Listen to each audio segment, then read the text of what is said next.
Hi, this is Mark, and I'm here with Powercast's Wireless Energy Harvesting Kit, P2110-EVB.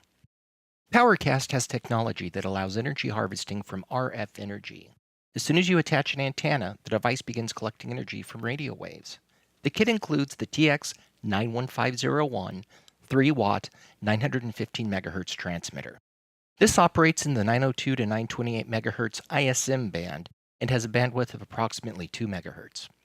The evaluation kit is built around the P2110 module, which includes an RF to DC converter and a DC boost converter that provides 3.3 volts output.